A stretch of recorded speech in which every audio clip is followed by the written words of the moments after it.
Bienvenue à ce webinaire coporté par Alix UR et Hello Asso. On est ravis que vous ayez répondu présent à notre proposition de webinaire sur les outils no-code et comment ils peuvent vous aider au sein de votre association. Le but, c'est que vous puissiez après repartir avec des pistes concrètes pour votre association, si c'est effectivement un besoin. Et donc voilà, un fan d'Hello Asso. Ah bah super, merci Philippe, c'est très gentil. Comme ça, on est deux. Je lance le go à Alix qui nous a fait l'honneur de venir pour nous présenter tout le travail qu'elle fait avec les associations sur le sujet du no-code. C'est grâce à cette collaboration qu'on peut vous proposer du contenu, puisque Alix est aussi une utilisatrice de Hello Asso.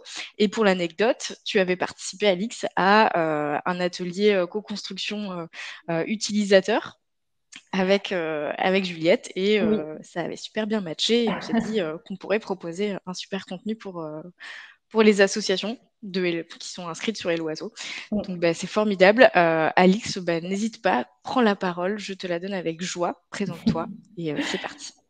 Merci beaucoup Marion. Et donc bonsoir à tous. Vous avez dû le voir à mes sourires. Je suis hyper heureuse d'être avec vous ce soir parce que je vais vous parler. Enfin, à la fin de notre discussion, vous allez peut-être me trouver un petit peu obsessionnelle sur ces outils, mais je vais vous parler d'outils qui ont complètement changé ma vie.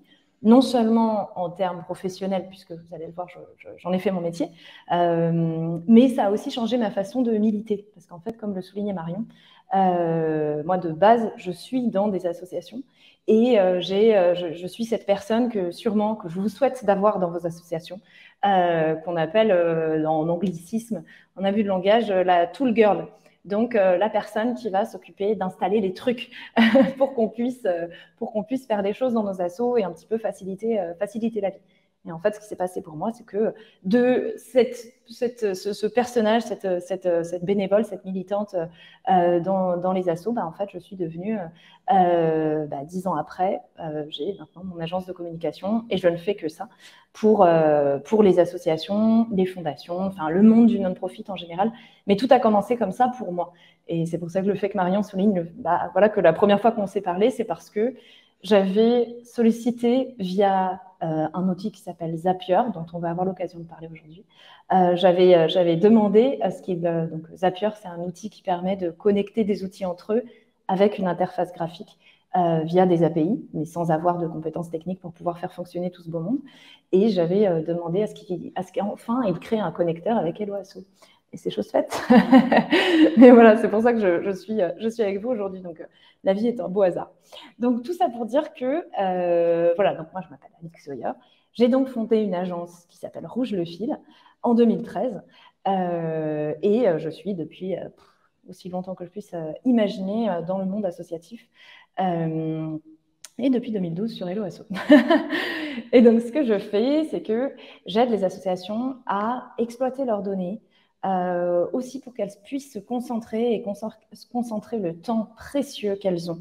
Et le temps précieux qu'elles ont, les associations, je parle bien de votre temps précieux à vous, les personnes qui sont investies dans les associations, pour arrêter de faire des tâches sans valeur ajoutée, au sens où ce sont des tâches qu'on peut déléguer à des machines parce qu'on peut les automatiser. Ce sont des tâches répétitives.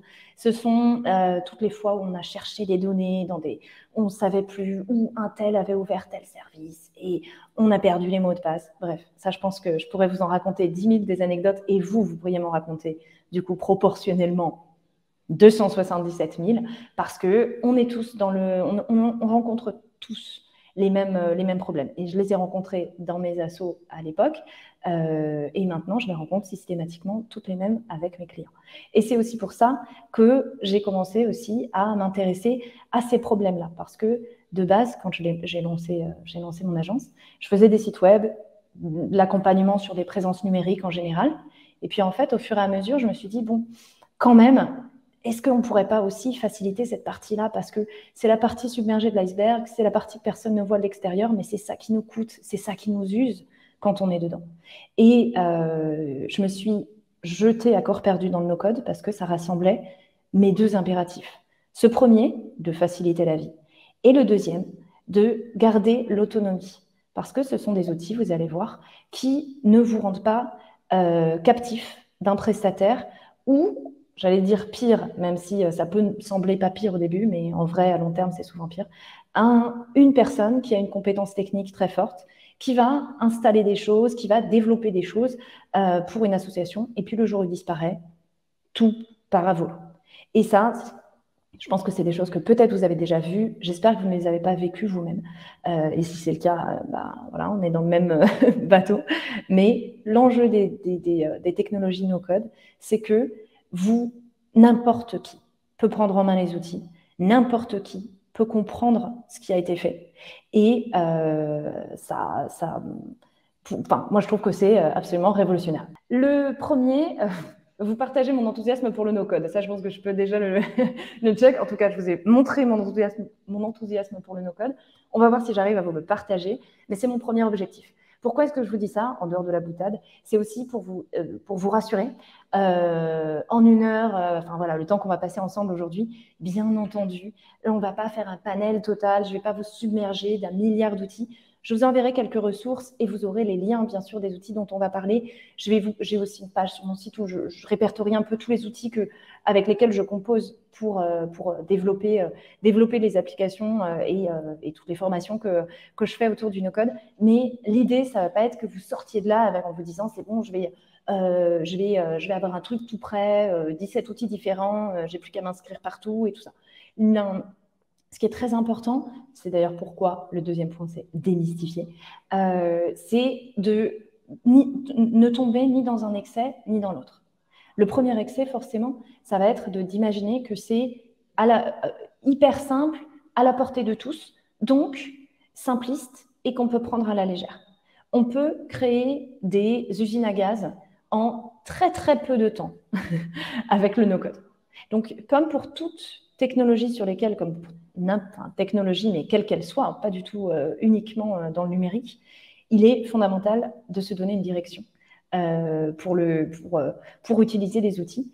Et là où il y a quand même une sorte de rétropédalage un petit peu particulier à faire, c'est qu'on a besoin de comprendre comment fonctionnent les outils pour pouvoir imaginer des solutions qui correspondent à ces outils. Et donc là, on a un vrai jeu d'aller-retour, et souvent dans la programmation informatique, puisque oui, c'est de la programmation informatique, avec des interfaces facilitées, c'est tout l'enjeu du no-code. Ce sont des outils qui sont extrêmement adaptés aux méthodologies agiles. C'est de se lancer un pas après l'autre.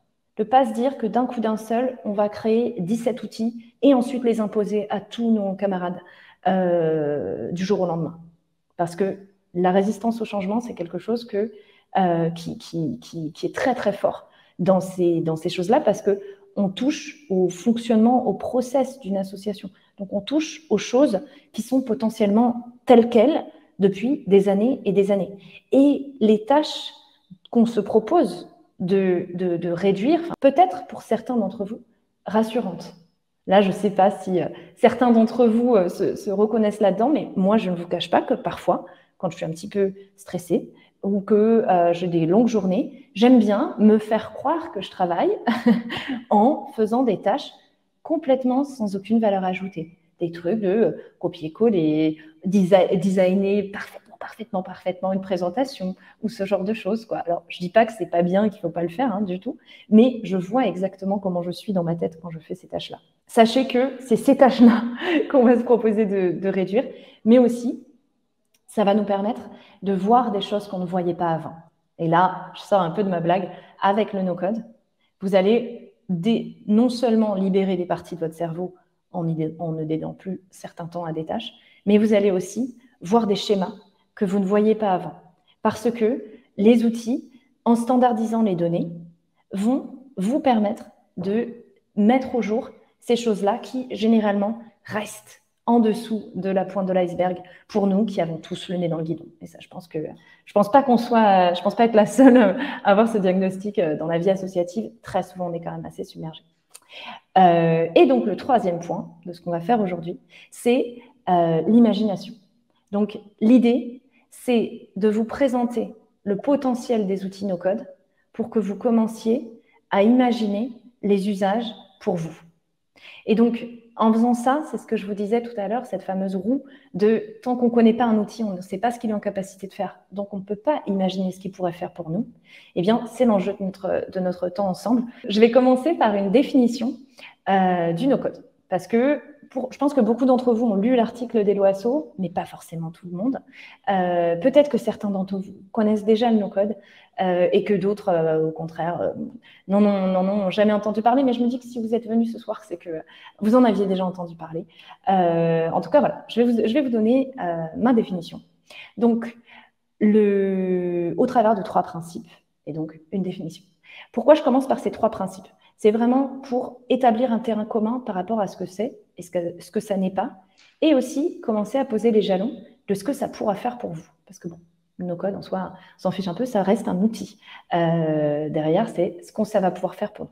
Donc, le premier principe, c'est de savoir que les outils no-code s'appellent comme ça, non pas parce qu'il n'y a pas de code dedans, mais parce que ce sont des outils qui permettent aux personnes qui n'ont pas de compétences en code de créer des applications que jusqu'ici, seules les personnes qui pouvaient coder pouvaient faire. Et donc, c'est pour ça que je vous ai dit qu'on va vraiment solliciter des mécanismes de programmation informatique. Et quand on y pense, la programmation informatique, quand on décortique un petit peu ces termes-là, en fait, ça reste des choses qui ont trait à la logique, ça reste des choses qui ont trait à des algorithmes. Peut-être que certains d'entre vous ont fait des études ou ont des connaissances dans ces fonctionnements-là, comment fonctionnent les algorithmes, comment fonctionne le numérique, pour la faire très très simple, et je fais un tout petit aparté là-dessus. Le numérique, ça s'appelle numérique parce qu'on parle que de 0 et de 1. Les 0 et les 1, c'est des faux et vrais. Donc, oui et non. Et donc, quand on regarde ça, on se dit juste, attends, qu'est-ce qu'il nous faut faire là pour utiliser du no-code? Il nous faut standardiser la façon dont on travaille pour que la machine puisse, de manière autonome, dire oui ou non à quelque chose et réaliser des actions en fonction. Si vous faites un raisonnement comme ça, vous faites de la programmation informatique. Voilà. Donc, grâce au no-code, vous allez pouvoir faire travailler pour vous les machines. Voilà, pour le premier principe. Ensuite, le deuxième, c'est que les outils no-code, ce sont des logiciels web-based. Donc, ça veut dire qu'ils sont basés sur le web. Ils sont hébergés ailleurs. Vous n'aurez pas à installer des logiciels sur vos machines, installer des serveurs, paramétrer des solutions. Pour ceux d'entre vous qui ont déjà fait des installations manuelles de WordPress, par exemple, WordPress, c'est considéré comme étant du low-code. Donc, ce n'est pas du code, ce n'est pas du no-code, c'est entre les deux. Et ceux qui n'ont pas fait une installation en un clic chez un hébergeur ont bien vu que oui, ils doivent paramétrer un serveur, mettre des fichiers, relier une base de données, et ensuite, ils peuvent travailler en ligne. Avec les outils no-code, ce n'est pas comme ça. Les serveurs sont hébergés par les entreprises elles-mêmes qui fournissent les outils no-code. Si ça intéresse certains, on pourra parler des questions de RGPD derrière, parce que forcément, là, je viens de vous dire ça, ça va peut-être allumer des petites loupiottes chez certains d'entre vous, n'hésitez pas. Et ce que ça fait, c'est que vous n'avez aucun besoin d'installer quoi que ce soit. Et ça, forcément, ça aide notamment pour la collaboration à distance. Enfin, le dernier principe, je vous l'ai déjà dit, c'est que la seule limite que vous aurez, c'est votre imagination. Et c'est une phrase totalement cliché que je vous dis, mais non, mais en vrai, ça ne l'est pas, puisque votre imagination, c'est important qu'elle soit nourrie par votre pratique et la compréhension de comment ces outils-là fonctionnent, mais aussi par l'écoute. Et ça, c'est un peu mon obsession, parce que c'est ce que je fais au quotidien, en fait. C'est cette partie d'écouter les problèmes qu'on peut avoir quand on travaille dans une association et qu'en fait, on se rend compte qu'il y a un moment des points de friction. Pour ceux d'entre vous qui ont téléchargé le cahier d'activité, cette définition des points de friction, les pain points en anglicisme, ça fait partie du travail préliminaire que j'impose en toute honnêteté à toutes les associations que j'accompagne, parce que c'est ce qui nous prémunit de ce moment d'enthousiasme, en fait, où on va partir dans tous les sens et où potentiellement on va vraiment créer s'auto-créer des problèmes avec les outils no-code. Voilà. Donc, voilà pour nos 3 principes. Et ensuite, au niveau de notre définition, en fait, vous l'avez eu, c'est des outils qui vont vous permettre de faire des choses que seuls des développeurs, développeuses pouvaient faire avant ça. Donc ça, c'est là aussi où il y a un grand enthousiasme. Enfin, moi, je fais une mini aparté là-dessus. Dans ma vie, au tout début de ma vie professionnelle, j'étais persuadée qu'il fallait que je devienne développeuse. Et ça a été très, très compliqué. Donc, pour moi, le no-code, c'est une vraie revanche là-dessus. Et je vous promets que j'ai aujourd'hui des amis, des connaissances développeurs qui vraiment me disent, mais attends, je vais me mettre aussi là parce que franchement, c'est trop bien. Donc, voilà. Hop, passer là. Voilà. Là, ça fait peur. Vous avez vu, j'avais fait des slides tout épurées et tout ça. C'est fini. Non, je rigole, c'est la seule. C'est la seule. Et donc, premièrement, je vais rendre à César ce qui appartient à César. Hop. Ce n'est pas moi qui ai fait cette magnifique petite chose, mais c'est un document en open source qui a été fait, hop, j'essaie de zoomer, hop. Ah bah non. Bah si, Pixel Perfect. Pixel Perfect, c'est l'outil qu'ils ont utilisé pour le faire ou pas? Bon, bref, c'est quelque chose en open source. Donc, j'ai le droit de l'emprunter et de vous le montrer. Donc là, vous vous doutez bien, je ne vais absolument pas détailler chacun des outils qui se trouvent là-dessus.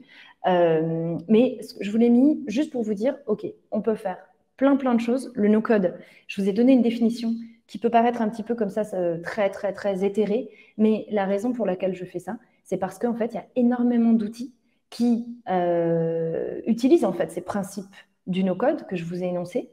Parmi les outils que vous avez sous les yeux, il y en a potentiellement que vous connaissez déjà et que vous utilisez déjà. Si je puis me permettre, certaines parties des LOASO sont s'approchent gentiment de ces définitions-là. Donc, en fait, c'est quelque chose, le no-code, il n'y a pas un moment où ça a commencé à émerger. C'est là depuis très longtemps, puisque quand on y pense, la base même d'Internet et ensuite du web, ça a été de donner accès d'abord à l'information, mais maintenant aussi à la création. Enfin, maintenant aussi à la création, c'est depuis la naissance des blogs, mais maintenant aussi à la création applicative. Et je regarde le chat, oui, absolument. Ça, notamment de ce côté-ci du spectre, puisque tout ça, en fait, notamment Make, si dans votre question, il y avait, je pense imaginer que dans votre question, il y a quelques compétences techniques aussi qui se cachent derrière. Donc, dans la liste, ce serait celui-ci qui permettrait d'aller le plus loin au niveau des manipulations d'API.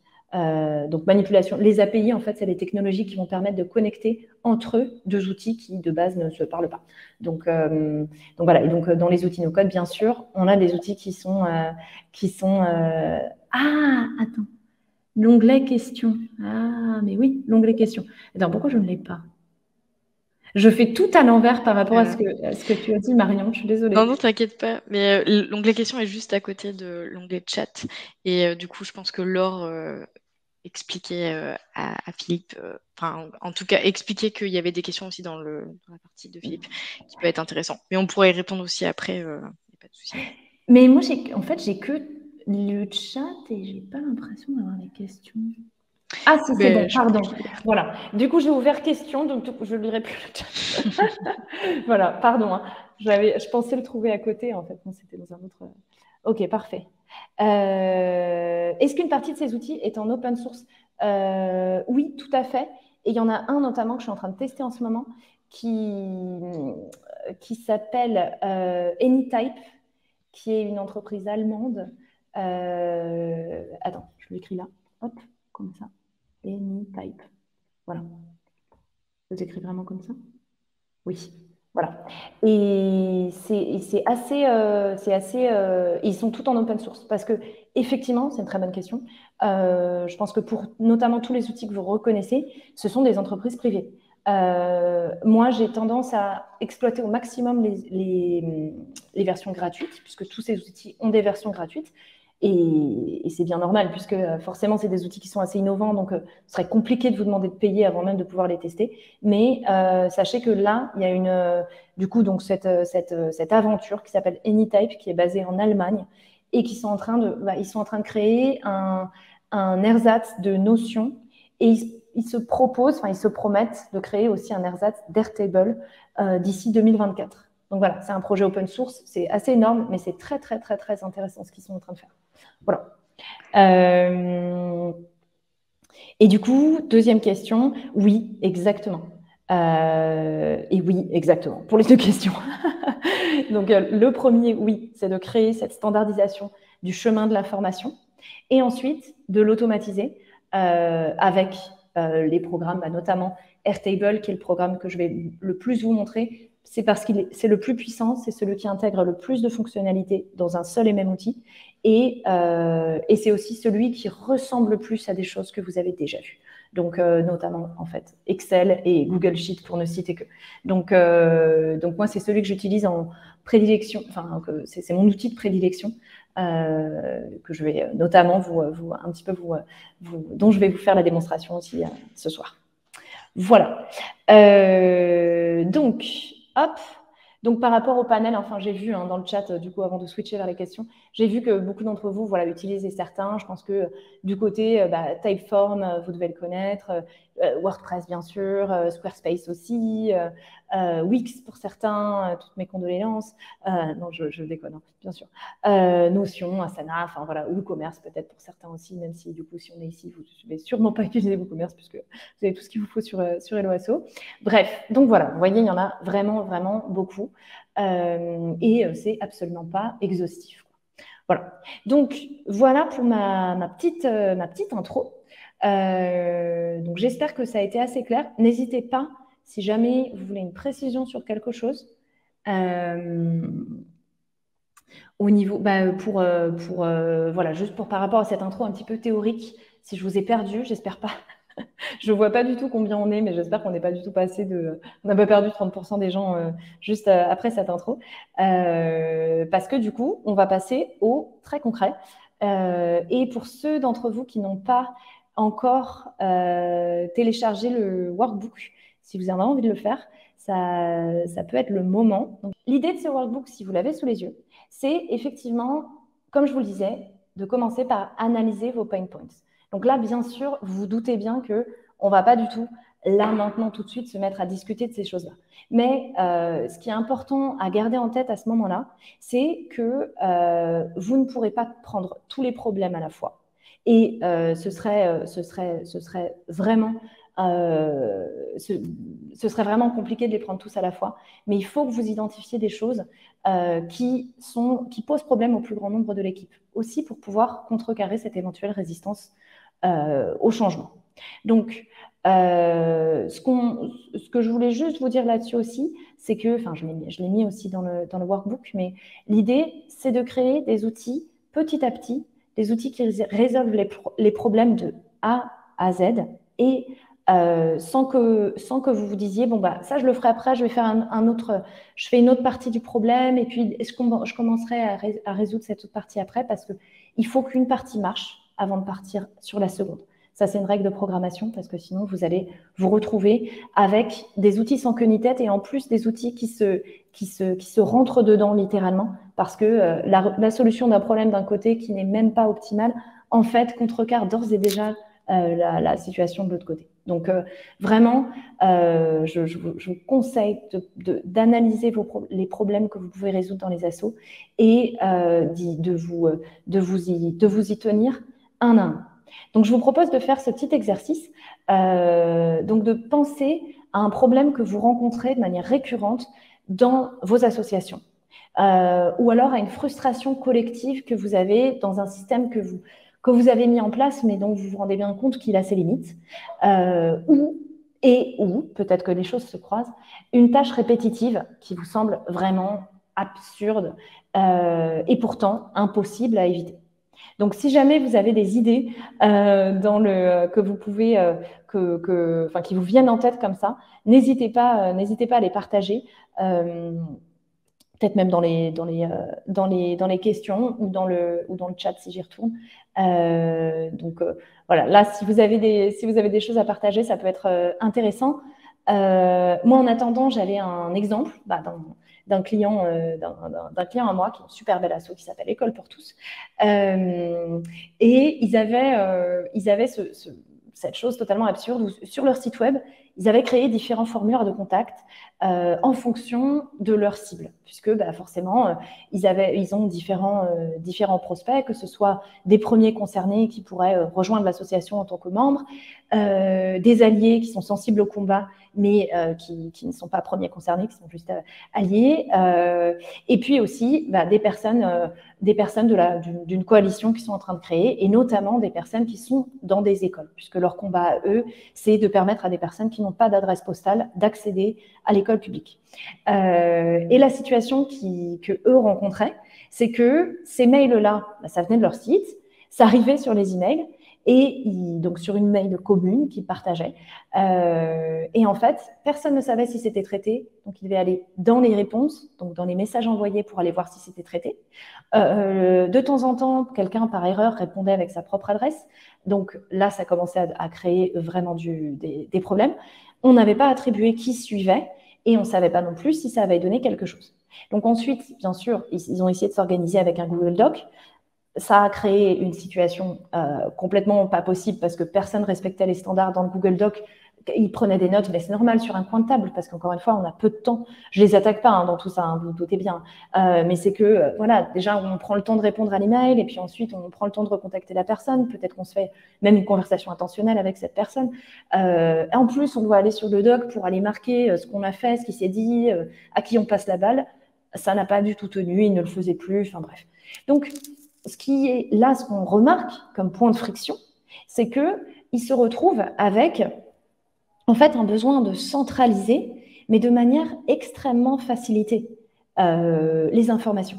Et donc, la réponse qu'on peut donner pour faciliter ça, c'est au lieu d'avoir un Google Doc sur lequel ils vont écrire tout et n'importe quoi, en fait, ils vont avoir des cases à cocher, des champs simples à sélectionner, afin de pouvoir se remplir toutes les interactions qu'ils sont en train de traiter de manière hyper simple et que les personnes qui arrivent derrière eux puissent suivre la relation qui est en train de naître avec cette personne qui a écrit sur le site web.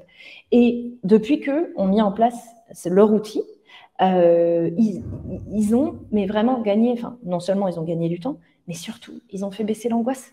Parce qu'en fait, à chaque fois qu'ils allaient sur le site web et qu'ils se rendaient compte des messages, ils se disaient, mais attends, mais ça se trouve, ça, on n'a jamais répondu. Et en fait, maintenant, ils ont un endroit sur lequel ils ont tout centralisé et où, avec un formulaire externe, donc ils n'ont pas besoin de se connecter à l'outil, ils peuvent le faire depuis leur téléphone, quand ils sont dans le métro, n'importe où, n'importe quand. Ils peuvent remplir, oui, là, c'est bon, j'ai eu contact avec cette personne, je lui ai répondu, je l'ai eu au téléphone aujourd'hui, voilà ce qu'on a dit, depuis un formulaire qui va abonder directement leur base de données, en l'occurrence sur Airtable. Voilà. Donc, là-dessus, voilà. Si jamais il y a quelqu'un d'autre qui veut partager un exemple. Voilà, donc, est-ce que le no-code peut, par exemple, permettre d'automatiser les exports, imports de fichiers contacts entre notre suivi de compte sous Excel, la liste des donateurs qui passent par Helloasso et notre outil d'emailing qui est Sendinblue? Eh bien, la réponse est oui. Absolument.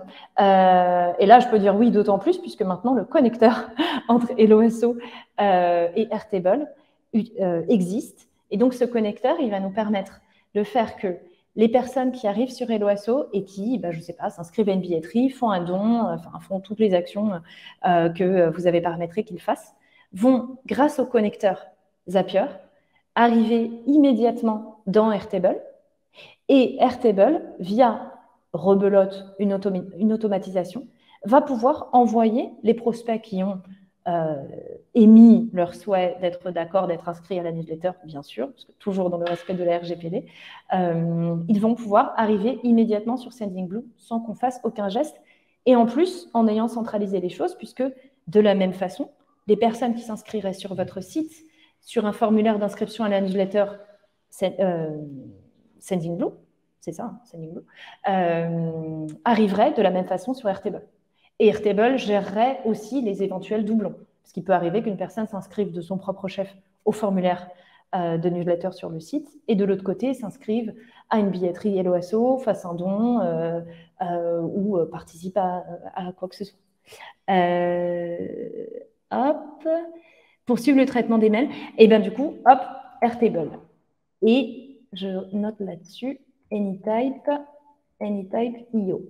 Voilà, donc ça, Airtable, je le mets là, et AnyType là. Voilà. Du coup, je poursuis. Donc, voilà pour vos points de tension et la priorisation entre eux. Parce que, comme je vous disais, quand vous allez débuter sur les outils no-code, et c'est normal, il y a un moment de tâtonnement. Donc, n'essayez pas de faire tout en même temps. Vous avez besoin aussi de vous approprier les outils avant de pouvoir alimenter assez votre imagination pour intégrer, entre guillemets, le plus de problèmes possibles et les faire résoudre par l'outil. Voilà. Donc, si moi je reprends par rapport à l'exemple que je voulais vous montrer, je vais tout de suite l'ouvrir ici, parce que du coup, je vous parle d'un outil, en l'occurrence d'un outil qui s'appelle Airtable. Et moi, ce que je voulais aussi, je vais vous montrer cette chose, on va dire, en vrai, histoire que vous vous rendiez compte aussi. Je vous disais que Airtable, donc c'est l'outil que j'utilise le plus.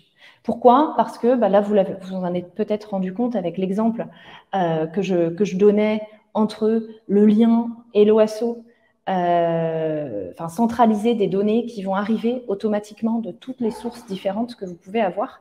Airtable, c'est un petit peu le roi autour de ça, puisque si je reprends, si vous vous rappelez le schéma là, avec le paysage des outils no-code, Airtable, ça reste un outil de base de données relationnelle.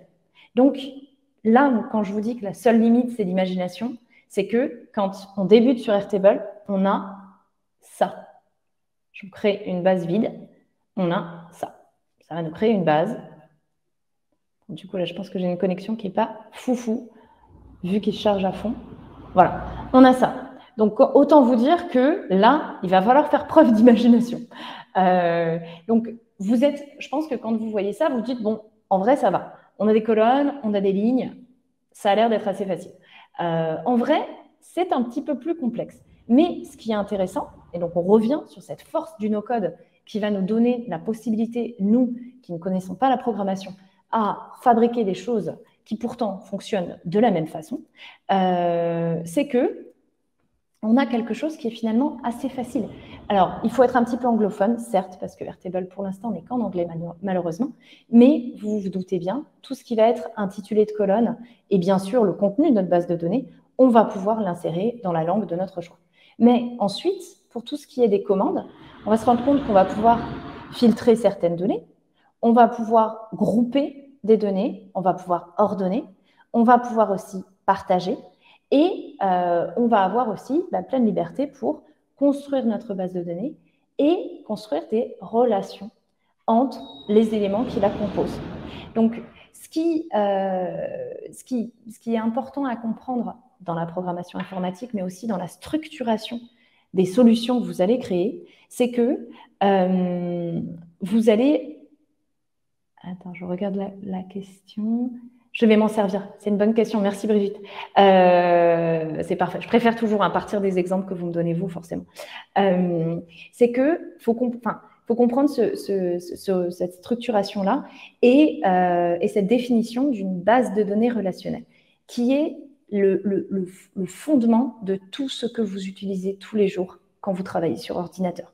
Les bases de données, c'est pas la première fois que vous entendez ce terme, en fait, elles fonctionnent en étant des systèmes pour ordonner les données. Initialement, Excel, quand ça a été créé, ça n'était qu'une reproduction graphique, visuelle, humaine et plus intuitive, autant que faire se peut, de comment fonctionnaient les bases de données. Et ce qu'on a avec les bases de données relationnelles, c'est qu'en fait, entre les différentes tables de la base de données, on va avoir la possibilité de créer des relations. Donc, en l'occurrence, ici, par exemple, j'ai mes contacts, qui sont des personnes physiques, qui appartiennent à des structures, qui sont des personnes morales. Et donc ici, j'ai fait une mini app mais vraiment la chose la plus simple du monde, qui va me permettre de faire plusieurs choses. La première, elle va me permettre de récolter des inscriptions des participants à un événement donné. Par exemple, moi là, si j'avais cette mini-app, je l'ai faite comme si j'avais voulu reproduire ce qu'on est en train de faire ce soir. Ce soir, qu'est-ce qu'on est? Vous êtes des personnes physiques et vous appartenez à des personnes morales, en l'occurrence des associations. Et donc, ce que j'ai fait avec Airtable, c'est que d'un côté, j'ai rangé mes personnes physiques pour avoir les infos qui me servent pour pouvoir poursuivre la relation. Et je les ai liées à la personne morale à laquelle elles appartiennent. Et cette base de données, idéalement, elle va se remplir toute seule, puisque moi, ce que je vais faire, c'est que je vais partager mon petit formulaire et je vais l'ouvrir.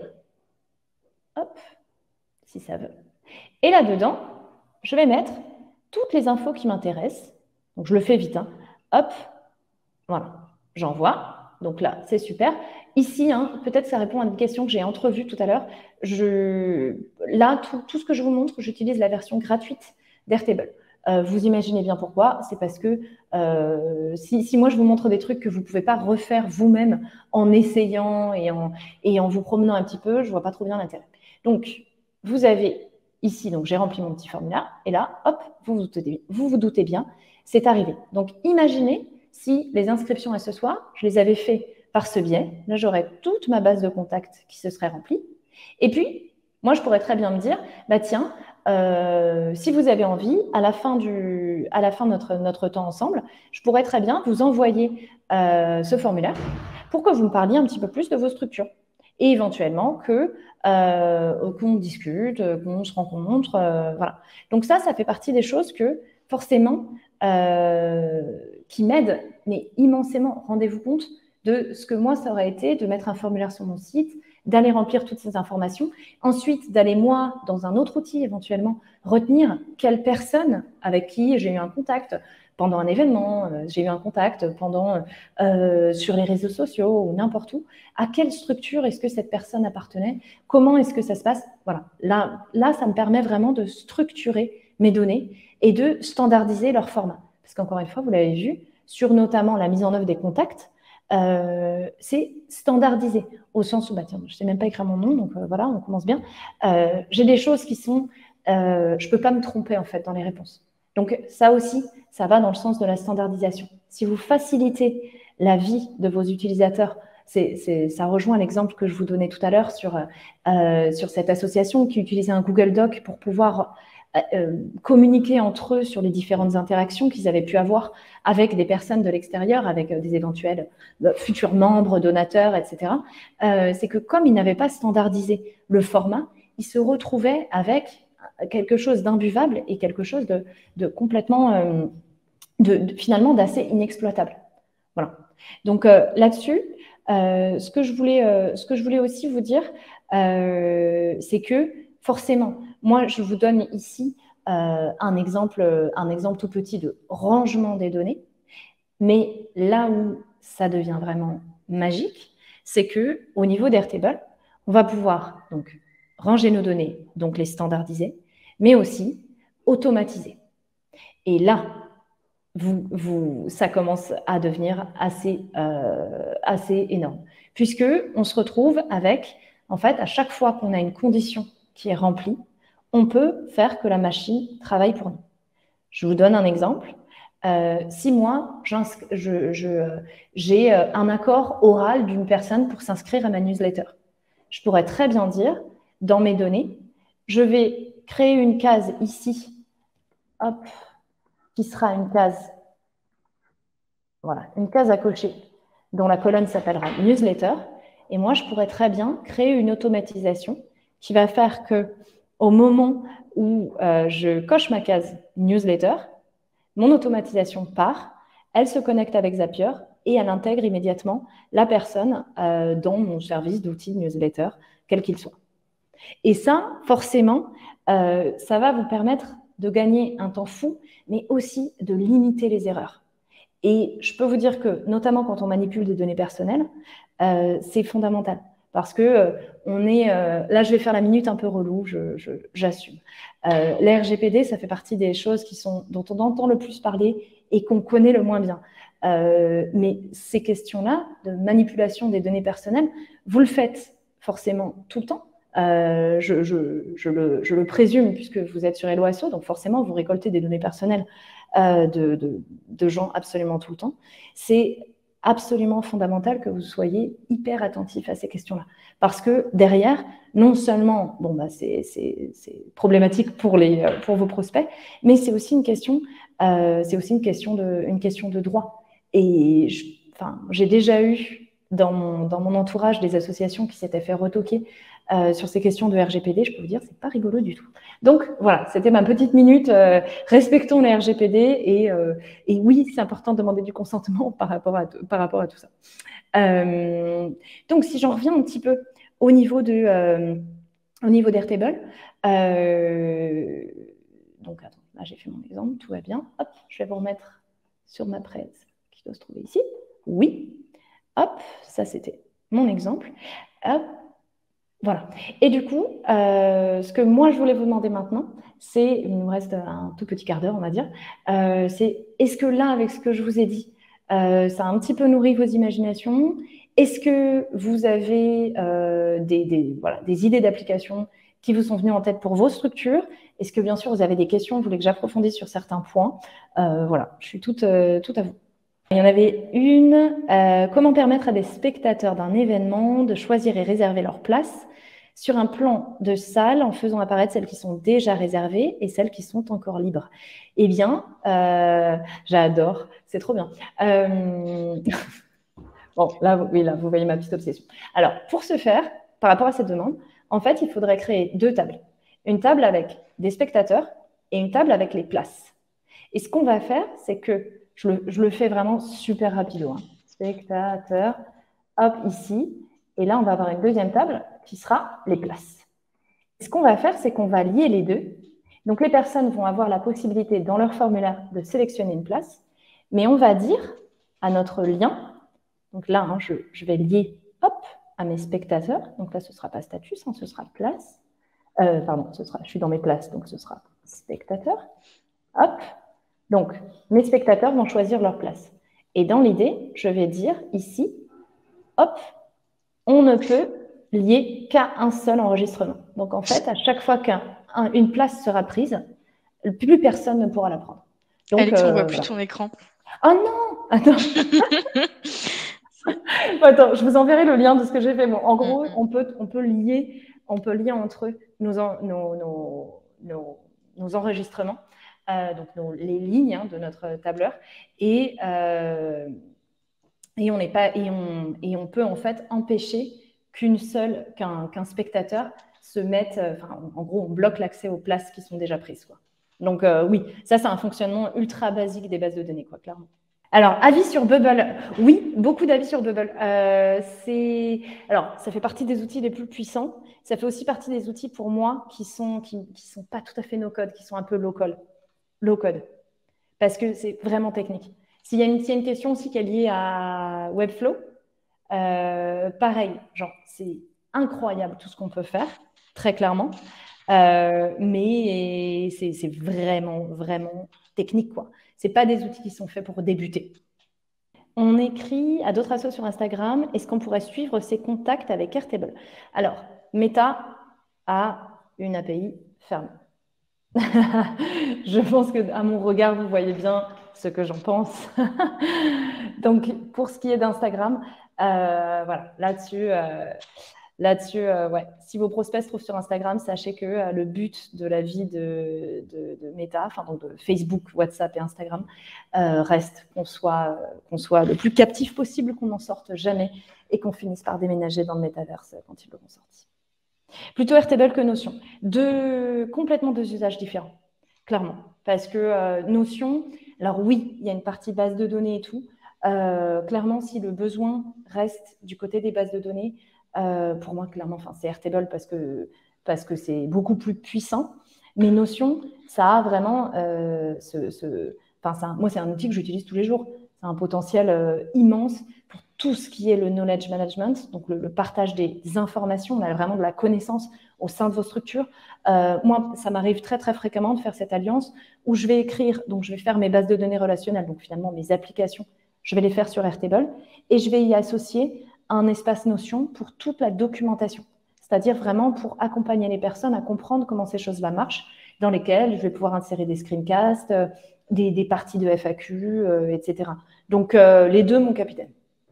Oui, et donc, pourquoi Airtable est respectueux des dispositions RGPD? Alors, du coup, sur Airtable, vous êtes donc sur des serveurs qui sont totalement cryptés. Ça répond en même temps. Vous êtes sur des serveurs qui sont totalement cryptés et ils se sont mis au pas, en fait, de la RGPD, puisque forcément, ils étaient bien obligés de le faire. Alors, attention, en fonction des secteurs dans lesquels vous êtes, il y a des secteurs qui sont extrêmement réglementés et qui vont vous forcer à avoir des serveurs qui sont situés en Europe. Et pour certains serveurs, c'est même en France. Donc, si vous manipulez des données médicales, par exemple, dans vos associations, je ne sais pas si c'est le cas, mais là, vous êtes sûr que vous serez bloqué là-dessus. Plutôt Airtable que Google Drive. Alors oui, à fond Airtable, complètement, parce que c'est vraiment deux usages différents. Google Drive, oui, c'est super pour partager des Excel, quoi, des informations. C'est quoi le terme exact? Des Excel, on va dire des Excel, des feuilles de calcul, voilà. Mais avec Airtable, vous allez aller beaucoup plus loin que ça, puisque vous allez avoir vraiment la possibilité de mettre en relation des choses, vous allez avoir la possibilité de faire communiquer les données et vous allez avoir la possibilité de les actionner entre elles. Donc, avec tout ce qui va concerner les automatisations. Il y a eu une association qui est venue me voir, qui utilisait Helloasso depuis des années pour tout. Donations, billetterie, ils faisaient plein d'événements et tout. Et quand j'ai développé pour eux un CRM pour mettre en lien, en fait, tous leurs contacts. Et quand elles m'ont partagé leurs fichiers, donc en fait, elles avaient religieusement installé tous leurs fichiers, tous les exports Helloasso dans des Google Sheets pour y avoir accès, puis pour pouvoir aussi poursuivre, dire, bon, est-ce que cette personne s'est inscrite à l'événement, mais est-ce qu'elle est venue, et tout ça. Et elles se sont retrouvées, elles m'ont partagé, je pense, 72 feuilles. Mis bout à bout, ça faisait 17 000 contacts. Et tenez-vous bien, à la toute fin, une fois qu'on a eu tout rassemblé et tout notifié aussi de qui est venu, où, quand et comment, on s'est retrouvé avec 6 000 contacts sur les 17 000 initiaux. Parce qu'en fait, la grande force de tout ça, c'est qu'on ne va plus avoir à répéter les données. Et donc, à chaque fois qu'on a une donnée, c'est là où on fait vraiment cette relation entre les choses, à chaque fois que j'ai une information, plutôt que d'aller la recopier ailleurs parce qu'on parle d'un autre événement ou parce qu'on va parler d'un tout autre sujet, en fait, on va augmenter les informations qu'on a sur la même personne, en l'occurrence, pour ne parler que d'un CRM.